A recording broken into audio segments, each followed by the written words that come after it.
Morning all of you. मैं हूँ मुदिता और आप सभी का स्वागत है मुदिता आईएएस वॉरियर्स में। आज हम पढ़ने वाले हैं क्लास 10 भूगोल का चैप्टर 1 जिसका नाम है संसाधन एवं विकास। बहुत इंपॉर्टेंट और बहुत अच्छा चैप्टर है, बहुत इजी चैप्टर है, आपको फटाफट से समझ में आ जाएगा। सबसे पहले समझते हैं कि संसाधन आखिर कहते कैसे हैं। तो अगर मैं सरल भाषा में बात करूं तो संसाधन को ब्रेक कर दीजिए तो इसे क्या बोल सकते हैं, संसाधन। ऐसे साधन जो आपके जीवन को सरल बना देते हैं वही है संसाधन। अब इसकी हम एक परफेक्ट डेफिनेशन या परिभाषा देख लेते हैं जो आपको एग्जाम में लिखनी होगी। तो संसाधन किसे कहते हैं, हमारे पर्यावरण में उपलब्ध प्रत्येक वस्तु जो हमारी आवश्यकताओं को पूरा करने में प्रयुक्त की जा सके, ऐसी वस्तु जो हमारी आवश्यकताओं को पूरा कर सके और जिसको बनाने के लिए प्रौद्योगिकी उपलब्ध हो। इसका मतलब उसको बनाने के लिए प्रौद्योगिकी मतलब टेक्नोलॉजी। ऐसा ना हो कि हमारी आवश्यकता तो पूरी कर सके पर उसको बनाने के लिए हमारे पास प्रौद्योगिकी ना हो, टेक्नोलॉजी ना हो।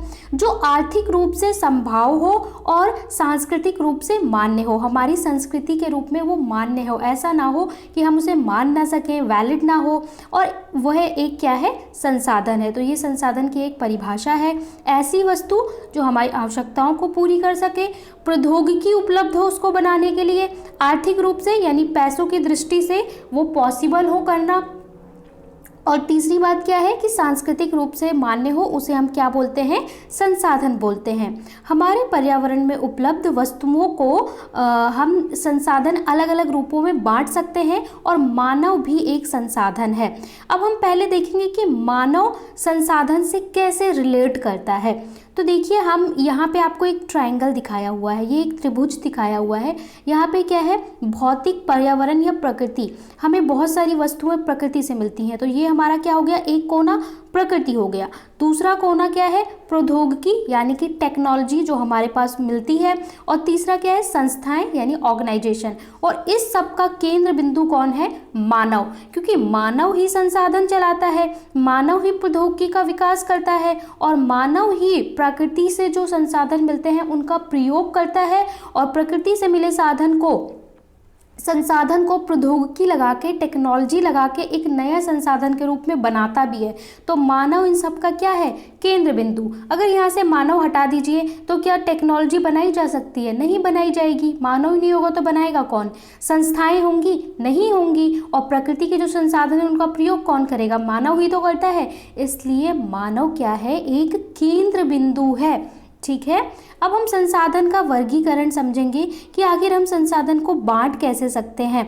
तो यहाँ पे पूछ रहे हैं कि आप भी अन्य बहुत से लोगों के समान ऐसा समझते हैं कि संसाधनों को प्राकृतिक उपहार समझते हैं, कि जो संसाधन है वो हमें प्रकृति से मिला हुआ है। तो देखिए, ऐसा नहीं है। संसाधन मानवीय क्रियाओं का परिणाम है। जो हमें संसाधन मिलते हैं वो हम जो क्रियाएं करते हैं उसके कारण ही मिलते हैं। मानव स्वयं संसाधन का महत्वपूर्ण हिस्सा है। अभी हमने देख लिया कि मानव किस तरीके से संसाधन का हिस्सा है। और देखिए, मानव भी कैसे संसाधन हो सकता है। एक डॉक्टर है, वो दूसरे डॉक्टर का यूज़ कर रहा है। ठीक है, एक डॉक्टर है, वो दूसरे इंसान की सेवा कर रहा है। तो वो उस वक्त क्या है, वो डॉक्टर भी तो एक संसाधन हो गया, क्योंकि वो दूसरों की आवश्यकताओं को पूरा कर रहा है, उनकी हेल्प कर रहा है। एक अध्यापक भी एक तरीके से एक संसाधन हो गया। तो इस तरीके से वो भी एक संसाधन के रूप में ही हो गए। अब देखिए, अब हम इसको कैसे वर्गीकृत कर सकते हैं, यानी बांट सकते हैं। इन संसाधनों का वर्गीकरण निम्न प्रकार से किया जा सकता है। नंबर 1, उत्पत्ति के आधार पर। उत्पत्ति मतलब ये कैसे हमें मिलते हैं, तो उनके आधार पर हम इन्हें 2 भागों में बांट सकते हैं, जैव और अजैव संसाधन। दूसरा है समाप्यता के आधार पर, कि भाई ये कब समाप्त होंगे, कब खत्म होंगे। तो हम बांट सकते हैं नवीकरणीय और अनवीकरणीय। बचपन में आपने ईवीएस में पढ़ा होगा, रिन्यूएबल, नॉन रिन्यूएबल रिसोर्सेज। ठीक है, तो वही होते हैं। इसके बाद है हमारा स्वामित्व के आधार पर। स्वामित्व मतलब मालिकाना अधिकार के आधार पर कि किसका अधिकार है। तो इसमें हम 3-4 पार्ट्स में बांट सकते हैं, व्यक्तिगत, सामुदायिक, राष्ट्रीय और अंतर्राष्ट्रीय। व्यक्तिगत ऐसे संसाधन होते हैं जो किसी व्यक्ति के निजी संसाधन होते हैं। जैसे कि आपका घर है, आपकी गाड़ी है, तो वो क्या है, आपके लिए है, सिर्फ वो आपको सेवा देगा। वो व्यक्तिगत हो गया। सामुदायिक, जैसे आपके गली में एक पार्क है तो वो क्या है, समुदाय का है, पूरे ग्रुप का है, किसी एक पीपल का नहीं है। राष्ट्रीय, जैसे पूरे देश का, भारतवर्ष का, जैसे लाल किला हो गया, ठीक है, तो वो कैसा है, ये भारत की पूरे देश की संपत्ति, ठीक है। अंतर्राष्ट्रीय, जैसे कि समुद्र हो गए, तो वो कैसा है, अंतर्राष्ट्रीय, वो सारे देशों के लिए है। विकास के स्तर के आधार पर, तो हम कैसे विकास कर सकते हैं उसके आधार पर हम संसाधनों को बांटते हैं, संभावी, विकसित, भंडार और संचित कोष। तो इस तरीके से हम इनको कैटेगराइज करते हैं, वर्गीकरण करते हैं, उसी के आधार पर हम पढ़ेंगे। संसाधनों का वर्गीकरण, ये वाला टेबल भी आप लोग देख लीजिए किस तरीके से बांटा है। सबसे पहले प्राकृतिक और मानवीय संसाधन।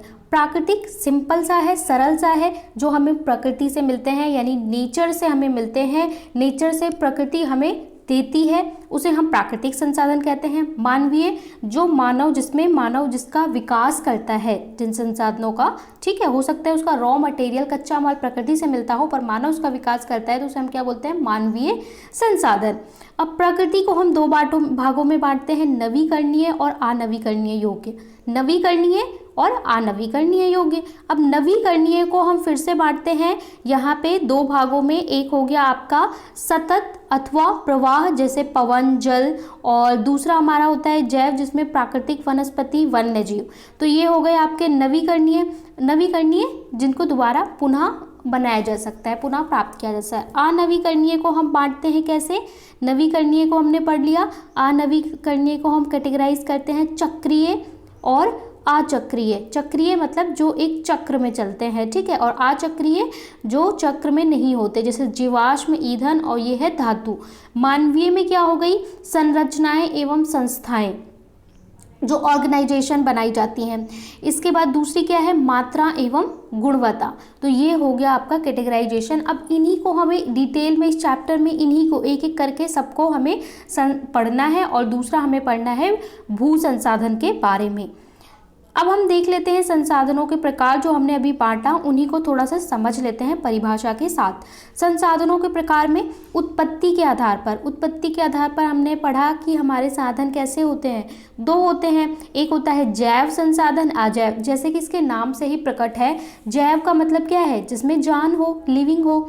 इन संसाधनों की प्राप्ति जीव मंडल में होती है, इनमें जीवन व्याप्त होता है। जैव संसाधन जिसके अंदर जीवन होगा, कोई भी चीज जिसके अंदर जीवन होगा वो क्या है, जैव संसाधन है। जैसे मनुष्य, वनस्पति जात यानी कि जितने पेड़ पौधे हो गए, प्राणी जात जितने एनिमल्स हो गए, मांस जीवन, पशुधन, तो ये सारे क्या हैं, जैव संसाधन। हम जितने भी लिविंग ऑर्गेनिज्म पाए जाते हैं, जितने भी जीव प्राणी पूरे धरती पे पाए जाते हैं, वो क्या है, जैव संसाधन।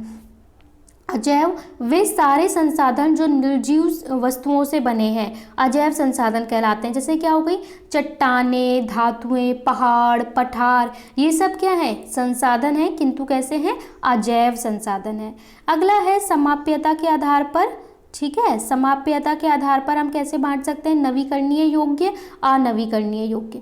तो समाप्यता के आधार पर हमारे क्या है, नवीकरणीय और अनवीकरणीय। नवीकरणीय वही मैंने बताया आपको, रिन्यूएबल, नॉन रिन्यूएबल, वे संसाधन जिन्हें भौतिक, रासायनिक या चक्रीय प्रक्रियाओं द्वारा नवीकृत या पुनः उत्पन्न किया जा सकता है। मतलब हम इनको पुनः प्राप्त कर सकते हैं, क्या बोलते हैं इनको, नवीकरणीय।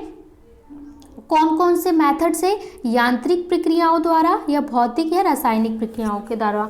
जैसे उदाहरण क्या है, सौर तथा पवन ऊर्जा, वन एवं वन्य जीव। तो आपको पता है कि सौर ऊर्जा लंबे समय तक चलने वाली है, इसको आप पुनः प्राप्त कर सकते हैं। वन है, ठीक है, तो इनका एक चक्र चलता है, तो इन्हें आप पुनः प्राप्त कर सकते हैं। ये कैसे होते हैं, नवीकरणीय ऊर्जा, ठीक है। इन संसाधनों को सतत अथवा प्रवाह संसाधनों में विभाजित किया जा सकता है। तो ये तो आपने बचपन में भी पढ़ा होगा कि देखिए हम बोलते हैं ना, सोलर एनर्जी का यूज़ करो, सौर ऊर्जा का यूज़ करो, विंड एनर्जी का, वायु पवन चक्री का यूज़ करो, क्योंकि ये जल्दी खत्म नहीं होंगे। क्यों, क्योंकि ये नवीकरणीय योग्य संसाधन है और पर्यावरण को नुकसान भी नहीं पहुंचाते हैं।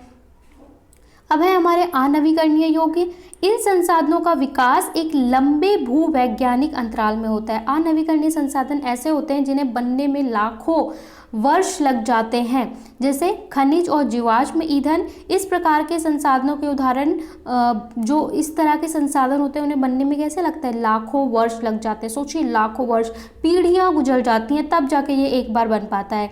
इनमें से कुछ संसाधन जैसे धातुएं पुनः चक्रीय हैं, कुछ संसाधन जीवाश्म ईंधन अचक्रीय हैं, एक बार के प्रयोग के साथ ही खत्म हो जाते हैं। इसका मतलब है कुछ तो ऐसे होते हैं कि जो भाई खत्म हो गए, फिर से सब कुछ, जैसे कि हमने पढ़ा था ईंधन, जो हमें कोयला वगैरह मिलता है, फॉसिल फ्यूल्स होती हैं कि बहुत सारा डेड और डिकेइंग, मरे हुए पेड़ पौधे पत्ते लाखों अरबों वर्षों तक वो दबे रहते हैं और बाद में उसमें से क्या बन जाता है, ईंधन, हमें कोयला मिलता है, फ्यूल्स मिलते हैं, फिर वो हम उसे इस्तेमाल करते हैं, फिर सारी चीज़ें उसी में जाती हैं और फिर बन जाती हैं। तो वो एक चक्र होता है। लेकिन कुछ ऐसी चीज़ें होती हैं जो एक बार समाप्त तो समाप्त, वो चक्र में नहीं होती हैं। तो वही यहाँ पे बताया जा रहा है कि अनवीकरणीय दो प्रकार की होती है, चक्रीय और अचक्रीय। और जो चक्रीय होती है उन्हें बनने में भी बहुत वर्ष लगता है, इसीलिए कहते हैं कि इसको कम इस्तेमाल करना चाहिए, पूरा इस पर हमें निर्भर नहीं होना चाहिए। अब स्वामित्व के आधार पर देखिए, तो ये तो बहुत आसान है। स्वामित्व के आधार पर मैंने आपको बताया, व्यक्तिगत संसाधन, ऐसे संसाधन जिसपे किसी निजी व्यक्ति का अधिकार हो। फॉर एग्जाम्पल, आपके घर में एक कार है, आपके घर में एक कार है, तो वो कैसे संसाधन हो गया, व्यक्तिगत संसाधन हो गया। संसाधन निजी व्यक्तियों के स्वामित्व में भी होता है। बहुत से किसानों के पास सरकार द्वारा आवंटित भूमि होती है, जिसके बदले में सरकार को लगान चुकाते हैं। गांव में बहुत से लोग भूमि के स्वामी भी होते हैं और बहुत से भूमिहीन होते हैं। शहरों में लोग भूखंड, चारों अन्य जायदाद के मालिक होते हैं। बाग, चरागाह, कुआं, जल आदि संसाधन निजी स्वामित्व के कुछ उदाहरण हैं। तो यहाँ पे बताया गया है कि जैसे कि तालाब हो गया, कुआं हो गया, ठीक है, कुछ निजी होते हैं ये। तो इसके अलावा आपके निजी संसाधन के उदाहरण हो सकते हैं, जैसे आपका मकान हो गया, आपके खेत हो गए, ठीक है। अगर कोई व्यक्ति गांव में है, तो अगर गांव में है तो क्या, उसके खेत जो हो गए वो क्या है, निजी संसाधन। एक व्यक्ति का जो घर हो गया वो क्या है, निजी संसाधन।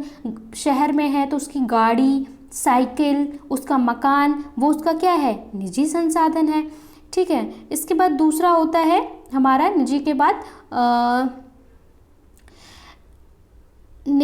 बाद होता है हमारा सामुदायिक, या फिर ऐसा जिसमें एक समुदाय का अधिकार हो।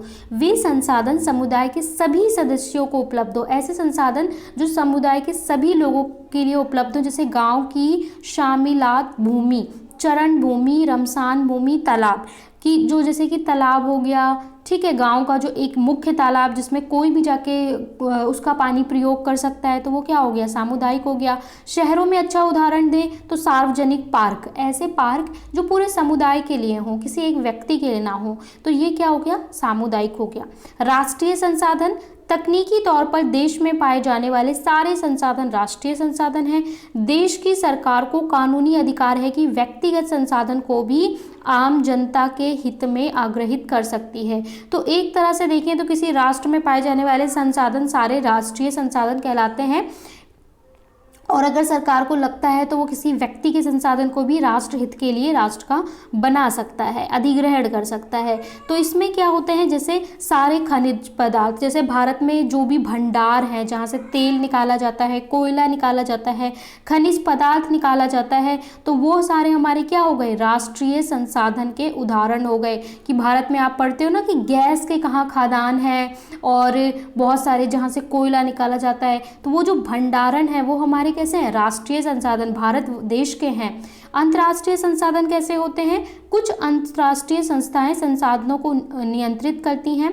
तट रेखा 200 समुद्री मील की दूरी से घिरे खुले महासागरीय संसाधन पर देश का अधिकार नहीं है। तो देखिए जो समुद्र है हमारा, वो किसी एक देश का या किसी एक व्यक्ति का संसाधन नहीं है। तो जो समुद्र है, समुद्र की लंबी तट रेखा है, तो वो तट रेखा का प्रयोग कोई भी कर सकता है, ठीक है। वहाँ पे आप जाइए, आप भी वहाँ पे जाके बना सकते हैं एयरपोर्ट या कुछ ऐसी चीज़ें बना सकते हैं जो सबके हित में हो, या दूसरे देश वाले भी बना सकते हैं। उस रास्ते का प्रयोग सभी कंट्री करती हैं, सभी देश करते हैं, क्योंकि वो अंतर्राष्ट्रीय संसाधन है। वो हमें प्रकृति से ऐसे मिले हैं कि वो सबके लिए हैं, किसी एक का उस पर स्वामित्व या अधिकार नहीं है।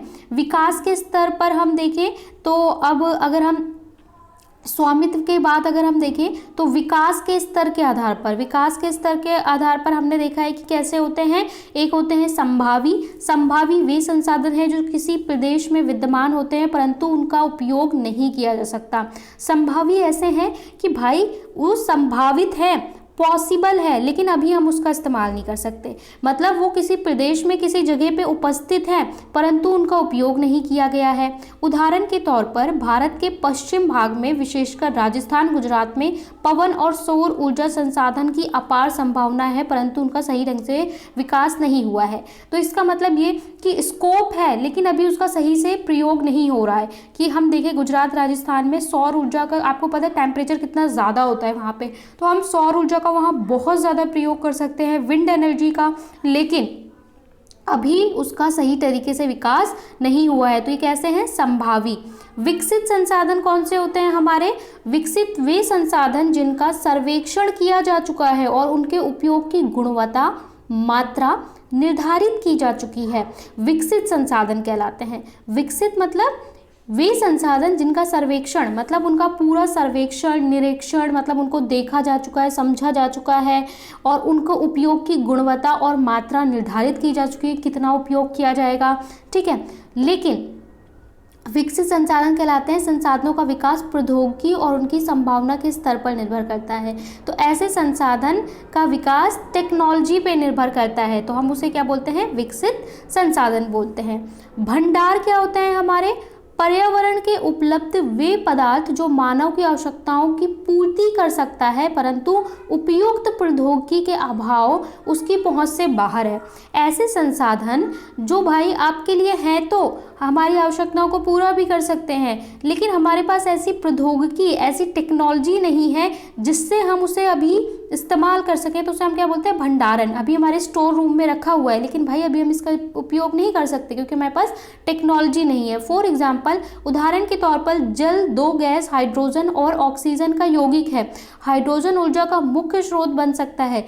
ये बोल रहे हैं उदाहरण के लिए कि पानी को अगर देखो तो पानी क्या होता है? वाटर क्या होता है? H2O होता है और हाइड्रोजन हमें पता है कि ऊर्जा की हमारी सभी आवश्यकताओं को पूरा कर सकता है, लेकिन अभी हमारे पास ऐसी टेक्नोलॉजी नहीं है कि वाटर में से हम हाइड्रोजन को निकाल के ऊर्जा के रूप में प्रयोग करें। तो ये स्रोत है, भंडार है, क्योंकि पानी का अगर देखोगे तो पूरा समुद्र भरा हुआ है, ठीक है। 70% तो अर्थ पे हमारा क्या है? वाटर है, लेकिन हमारे पास अभी इसकी टेक्नोलॉजी नहीं है। संचित कोष क्या है?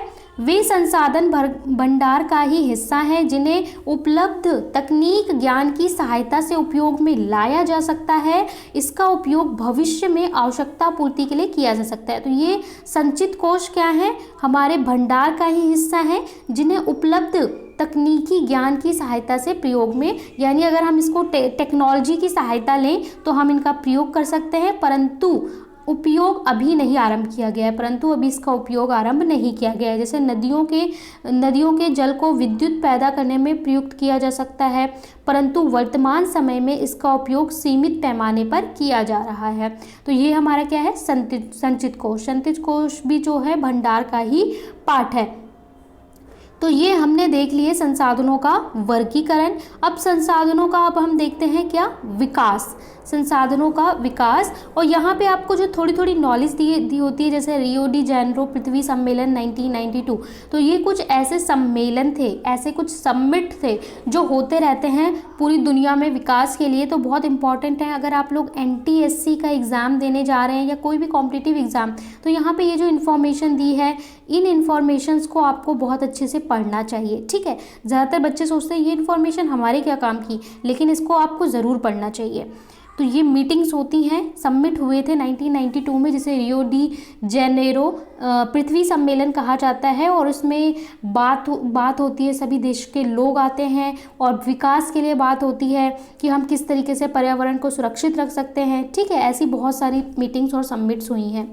संसाधनों का विकास की बात करें तो संसाधन जिस प्रकार मनुष्य के जीवन यापन के लिए अति आवश्यक हैं, उसी प्रकार जीवन की गुणवत्ता बनाए रखने के लिए महत्वपूर्ण है। परिणाम स्वरूप मानव इसका अंधाधुंध उपयोग किए जाता है। तो देखिए ये कह रहे हैं कि भाई जो संसाधन है वो हमारे लिए बहुत उपयोगी है, हम जानते हैं संसाधन के बिना हमारा काम नहीं चलेगा, और संसाधन हमारे जीवन को और सरल और अच्छा बनाते हैं। लेकिन हम इंसान क्या हैं, इंसान तो भैया लालची है। तो इंसान क्या करता है कि आपके पास ये स्टोरेज है, आपने बोल दिया कि यहाँ पे बहुत सारी चीज़ें रखी हुई हैं और भाई 20 दिन का लॉकडाउन है और ये सारी आपका फूड आइटम है, खाने की चीज़ें, आपको ये 20 दिन तक चलाना है। लेकिन हम क्या करते हैं, हम पहले दिन में ही आधा मटेरियल क्या करते हैं, ख़त्म कर देते हैं। फिर दूसरे दिन बोलते हैं कि नहीं थोड़ा सा बचा के करते हैं, इतना ख़त्म। फिर तीसरे दिन हमें 20 दिन में चलाना है पर हम 5 दिन में सब फ्रिज को सफाचट कर देते हैं, ख़त्म कर देते हैं। तो ये क्या है, क्योंकि हम अपने आप को कंट्रोल नहीं कर पाते। तो वही इंसान का हाल है। इंसान के पास ये, हमारे पास सारे भंडार हैं कि ये हमारा संचित कोष हो गया, ये हमारे भंडार हो गए, ये हमारे पर दूसरी तरह के संसाधन हो गए और हमें इसे जीवन भर चलाना है। और हमारी आने वाली पीढ़ी जो है, अगली जनरेशन है, उनको भी यही देना है। लेकिन हम क्या चाहते हैं, भाई हम थोड़ा और डेवलपमेंट कर लें, अभी इसको और उपयोग कर लें, और उपयोग कर लें, और उपयोग कर लें, और हम क्या करते जा रहे हैं, धरती का विनाश करते जा रहे हैं। क्योंकि यही संसाधन तो हमें लंबे समय, कुछ संसाधन तो ऐसे हैं जो आचक्रीय हैं, ख़त्म हो जाएंगे, बनेंगे ही नहीं, और कुछ संसाधन हैं जिन्हें बनने में पीढ़ियाँ लग जाएंगी। तो हमारी आने वाली पीढ़ी क्या उपयोग करेगी, सारा तो हम ही ख़त्म कर देंगे। तो यही है कि संसाधनों का विकास कैसे किया जाए, तो वही चीज़ आपको समझाई जा रही है।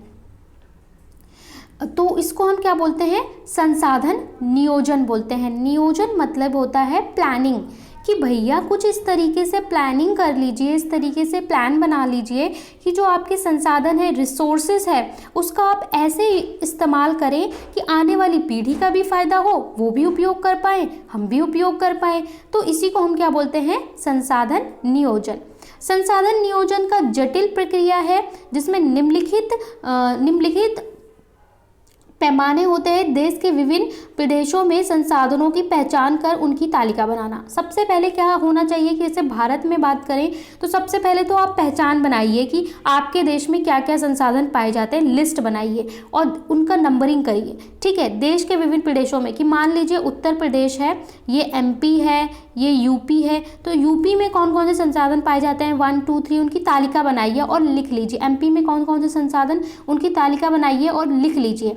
ठीक है, इसके बाद इस कार्य में क्षेत्रीय सर्वेक्षण, मानवीय संसाधनों को गुणवत्ता, मात्रा, अनुमान लगाना और मापन करना। तो इसमें क्या होगा, आपको लोग चाहिए होंगे जो बताएंगे हाँ इस क्षेत्र में ये संसाधन पाए जाते हैं, कितनी क्वांटिटी है, कितनी क्वालिटी है, ये सारा चीज़ आप डाटा कलेक्ट करिए। दूसरा क्या है, संसाधन विकास योजनाएं लागू करने के लिए उपयुक्त प्रौद्योगिकी कौशल, संस्थागत नियोजन ढांचा तैयार किया जाए, कि जो संसाधन का विकास करने के लिए आपके पास क्या क्या टेक्नोलॉजी है, क्या क्या उसमें स्किल्स चाहिए और क्या क्या संस्थाएं चाहिए, इन सब चीज़ की भी आप लोग पहले लिस्टिंग करिए। इसके बाद क्या है, इसके बाद क्या है, खा के बाद गा, संसाधन विकास योजनाओं और राष्ट्रीय विकास योजनाओं में समन्वय स्थापित कीजिए। विकास योजनाओं और राष्ट्रीय विकास, कि हमारे देश के विकास में कौन से संसाधन को अगर हम और ज़्यादा डेवलप करें तो हमारे देश के विकास में उपयोगी होगा, इस चीज़ की भी आप लोग लिस्टिंग करिए, इस चीज़ को भी समझिए।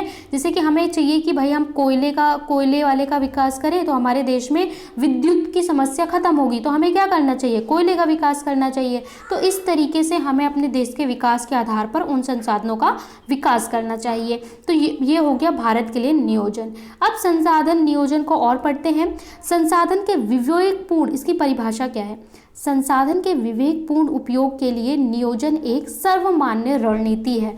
विवेकपूर्ण प्रयोग, कि भाई आप लोग प्लानिंग करिए कि देखिए अगले 10 साल में हम इसका 5% ही या 1% ही इस्तेमाल करेंगे, और अगर हमें इससे ज़्यादा आवश्यकता पड़ी तो हम इसके लिए कुछ और बनाएंगे या कुछ और टेक्नोलॉजी डेवलप करेंगे, कुछ और प्रौद्योगिकी बनाएंगे, उससे करेंगे, लेकिन 1% से ज़्यादा हम यहाँ से इस्तेमाल नहीं करेंगे संसाधन का। इस तरीके से कुछ प्लानिंग करिए, ठीक है, विकल्प ढूंढिए। तो वही हमारा क्या है, संसाधन नियोजन है। इसलिए भारत जैसे देश में जहाँ संसाधनों की उपलब्धता में बहुत अधिक विविधता है और बहुत महत्वपूर्ण है, यहाँ प्रदेशों में जहाँ संसाधन की प्रचुरता है, इसका मतलब है कि देखिए भारत की अगर बात करें, इतना बड़ा देश है, बहुत सारे संसाधन हैं, लेकिन बहुत सारे लोग भी हैं, तो इसकी प्लानिंग करना, नियोजन करना बहुत ज़्यादा ज़रूरत बहुत ज़्यादा इम्पॉर्टेंट है, हमारी मांग है।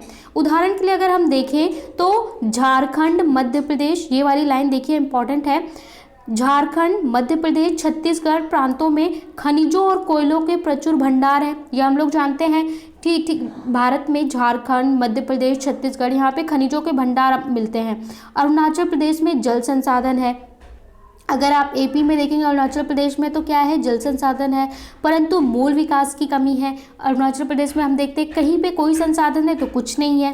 राजस्थान में पवन और सौर ऊर्जा है, लेकिन वहाँ पे क्या है, जल संसाधन की कमी है। लद्दाख शीत मरुस्थल देश के अन्य भागों से अलग अलग पड़ता है। तो इस तरीके से जहाँ पे एक संसाधन है तो वहाँ पे दूसरे विकास की, दूसरे चीज़ की कमी है। इसलिए राष्ट्रीय, प्रांतीय, प्रादेशीय और स्थानीय स्तर पर संतुलित संसाधन नियोजन की आवश्यकता है। तो इसलिए आपको ऐसे नियोजन करना है कि भाई जो स्तर है, स्टेट है, ठीक है, क्षेत्र है, वहाँ पे भी विकास हो, फिर राष्ट्र में भी विकास हो, और पूरा उसके बाद हम अंतर्राष्ट्रीय विकास की ओर जाएंगे। तो हमें इस तरीके से नियोजन, इस तरीके से प्लानिंग करनी चाहिए। तो ये हो गया हमारा संसाधन नियोजन। आई होप संसाधन नियोजन आप लोग को समझ आ गया हो। इसके बाद है हमारा संसाधनों का संरक्षण। संरक्षण मतलब उन्हें बचाना। संसाधन किसी भी तरह के विकास में महत्वपूर्ण भूमिका निभाते हैं, परंतु संसाधनों का विवेकहीन उपयोग और अति उपयोग के कारण कई सामाजिक, आर्थिक, पर्यावरणीय समस्याएं पैदा हो सकती हैं। तो संसाधनों का संरक्षण यानी उनकी सुरक्षा की भी ज़रूरत है। अगर हम उनका सही से सुरक्षा नहीं करेंगे तो बहुत सारी समस्याएं, जैसे हम लोग देखते हैं अभी आजकल क्या हो रहा है, ग्लोबल वार्मिंग हो रही है, ठीक है, बहुत ज़्यादा जो धरती है वो बहुत ज़्यादा गर्म होती जा रही है। इसके अलावा हम देख रहे हैं कि जो प्रदूषण है, प्रदूषण निरंतर कितना बढ़ता जा रहा है। तो ये सारा हमारा किसकी वजह से है, क्योंकि हम लोग सही से उनका संरक्षण नहीं कर पा रहे हैं। तो इसलिए हमें संसाधनों के संरक्षण की बहुत ज़्यादा आवश्यकता है। इसके बाद देखिए हमारे पास बहुत सारे संसाधन हैं, जैसे कि पवन या वायु एक संसाधन है, भू एक संसाधन है, जल एक संसाधन है। तो एक एक संसाधन को हम एक एक चैप्टर में पढ़ेंगे। इस चैप्टर में हम भू संसाधन यानी भूमि जो है हमारी, वो एक संसाधन है, उसे पढ़ेंगे। भारत में जो भूमि है वो कैसी पाई जाती है, पहाड़ पाए जाते हैं भारत में, पठार पाए जाते हैं और मैदान पाए जाते हैं। तीनों तरह की भूमि पाई जाती है। इसके अलावा भू संसाधन में हमारे पास मृदा है। मृदा के अलग अलग प्रकार हैं, जिसमें आ जाती है हमारी काली मिट्टी, लाल मिट्टी, लैटराइट मिट्टी। तो वो सारे हमारे भू संसाधन के प्रकार हैं। हम भूमि पर रहते हैं और भूमि पे बहुत सारे क्रियाकलाप, बहुत सारी एक्टिविटी करते हैं। तो भारत में जो भू संसाधन है बहुत इंपॉर्टेंट है। भारत में भूमि पर विभिन्न प्रकार की भू आकृतियाँ मतलब वही जो मैंने कहा, पर्वत, पठार, मैदान और द्वीप सभी पाए जाते हैं। लगभग सभी तरह की जो हमारे यहाँ शेप है वो पाई जाती है। लगभग 43% भू क्षेत्रीय मैदान में है, जो कृषि उद्योग के विकास में सुविधाजनक है। 43% कैसा है, लैंड है, जहाँ पे, और लैंड जो होता है यानी कि मैदान होता है, वहीं पे हम कृषि करते हैं। पर्वत पूरे भू क्षेत्र का कितना है, 30%, 30% है। और पर्यटन विकास के लिए भी हमारा जो पर्वत है वो इम्पोर्टेंट होता है। और 27%, देश के लगभग 27% हिस्सा कैसा है, हमारा पठारी है। तो 43, 30 और 27, तो 43 ये हमारा क्या हो गया, मैदान हो गया, ये हमारा पहाड़ हो गया, और ये हमारा क्या हो गया, पठार हो गया। तो अगर आप भारत में भू का क्षेत्र देखें तो ये है हमारा भारत का भूमि का क्षेत्र, कि अगर हम इसको कैटेगराइज करें तो ये हो गए आपके मैदान कितना हो गया, 43%। इसके बाद 27% हमारा क्या हो गया, ये हो गया हमारा पठार, और ये हो गया हमारा क्या, पहाड़। तो ये है हमारा भू आकृति का अगर हम बांटें तो कैसे बांट सकते हैं। इसके बाद जो हमारी बटा हुआ है, इसमें किस तरीके से बटा हुआ है कि इनमें क्या क्या भूमि आती है। अगर हम भूमि को भी देखें तो किस किस तरीके से बांट सकते हैं, वन, बंजर भूमि और कृषि अयोग्य भूमि, ऐसी भूमि जिस पे हम खेती नहीं कर सकते। गैर कृषि प्रयोजन अंतर्गत क्षेत्र, ऐसी भूमि जो हम कृषि नहीं किसी और कार्य के लिए यूज़ कर रहे हैं। स्थायी चरागाहों तथा अन्य उपयोग भूमि। तो इस तरीके से यहाँ पे कृषि योग्य भूमि, तो उनका परसेंटेज दिखाया हुआ है।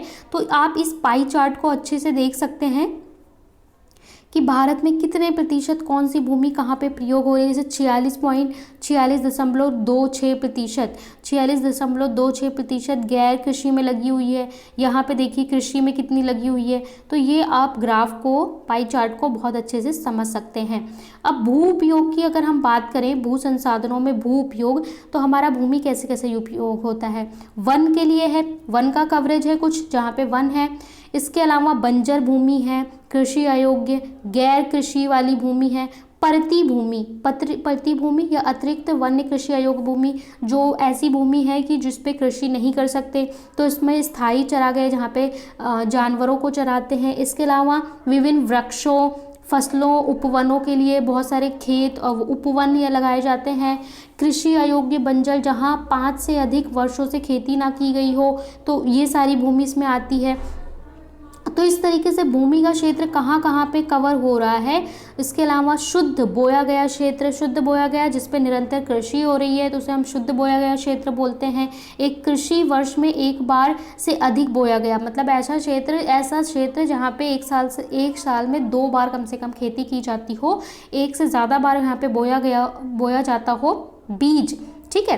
तो इसे हम क्या बोलते हैं, शुद्ध बोया गया क्षेत्र। तो ये हमारी भूमि का पूरा कवरेज है। भारत में भू उपयोग प्रारूप की अगर हम बात करें, तो भारत का कुल भौगोलिक क्षेत्रफल कितना है, 32.8 लाख वर्ग किलोमीटर है, जिसमें 93% भू भाग उपयोग कैसे आंकड़े, क्योंकि पूर्वांचल प्रदेशों में असम को छोड़कर अन्य प्रांतों में सूचित क्षेत्र के बारे में जानकारी नहीं है। तो यहाँ पे ये पूरा कवरेज दिया हुआ है। इसके अलावा भूमि नमनीकरण और संरक्षण के उपाय, किस तरीके से आप भूमि को नमनीकरण, डिग्रेड होने से बचा सकते हैं, संरक्षण के लिए क्या क्या उपाय हो सकते हैं, तो उसके लिए यहाँ पे उपाय बताए गए हैं कि किस तरीके से आप बचा सकते हैं। इसके अलावा हमारी जो मृदा है, मृदा संसाधन है, मृदा संसाधन के प्रकार आपको बताए हैं।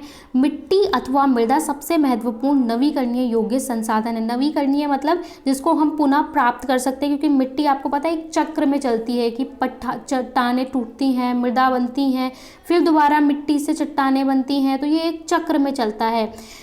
पृथ्वी पर विभिन्न प्रकार के जीवों के पोषण करती है। मृदा एक जीवांत तंत्र है। मृदा को एक जीवांत तंत्र क्यों बोला है, क्योंकि मृदा ही जीवन देती है, पौधों को जीवन दे रही है, इंसान को जीवन दे रही है, तो इसे एक जीवांत तंत्र बोलते हैं। इसमें क्या होता है, बहुत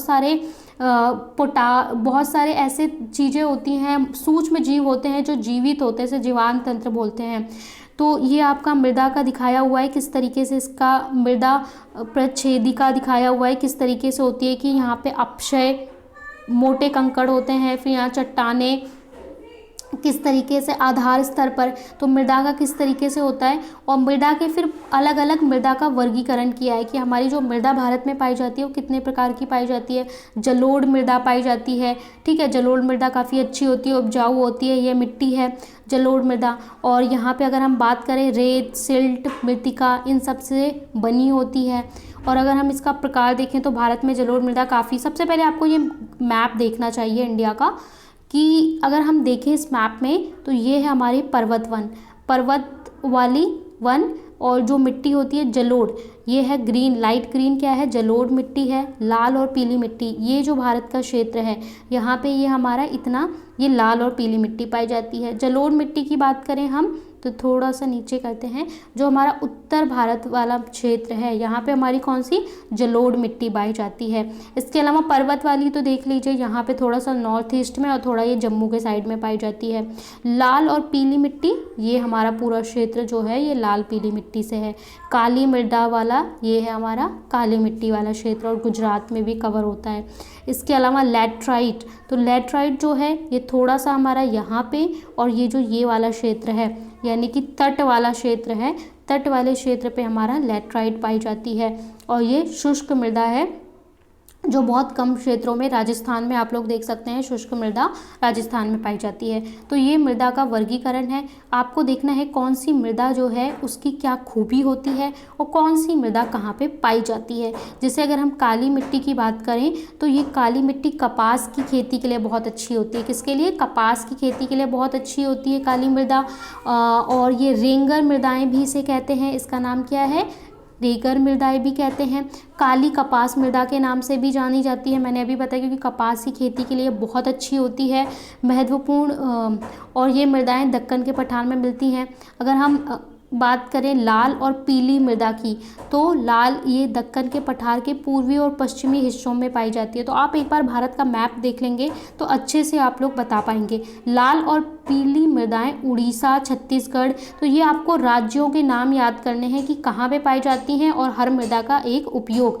लैटराइट की बात करें तो लैटराइट कैसी होती है, लैटराइट का आपको बोल रखा है pH 6.0 से कम होता है। और ये मृदा कहाँ पे पाई जाती हैं, तो ये इनके आपको नाम याद रखने हैं, ठीक है। वन मृदा जो हमारे वन वाले क्षेत्र में पाई जाती है, हमने देखा था थोड़ा सा जम्मू के साइड में, ठीक है, तो उन वाली मृदाओं के आपको नाम याद रखने हैं।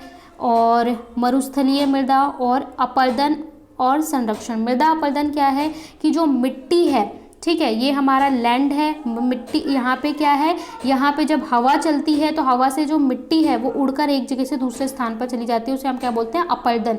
तो इसको रोकने के लिए और संरक्षण करने के लिए क्या किया जाना चाहिए, तो इसके लिए उपाय है कि आप लोग पेड़ लगाइए। अगर पेड़ लगाएंगे तो क्या होता है, पेड़ मिट्टी को अच्छे से, उसकी जो जड़ें हैं मिट्टी को पकड़ के रखती हैं, जिसकी वजह से मृदा उड़कर नहीं जाती, मृदा अपरदन को रोका जा सकता है। तो ज़्यादा से ज़्यादा पेड़ लगाएं, पानी दें वहाँ पे, तो मृदा अपरदन को रोका जा सकता है।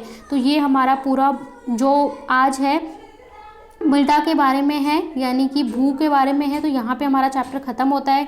एक बार इसे लाइन बाय लाइन आप लोग रीड करिए और उसके बाद इन प्रश्नों के उत्तर करने का प्रयास करिए।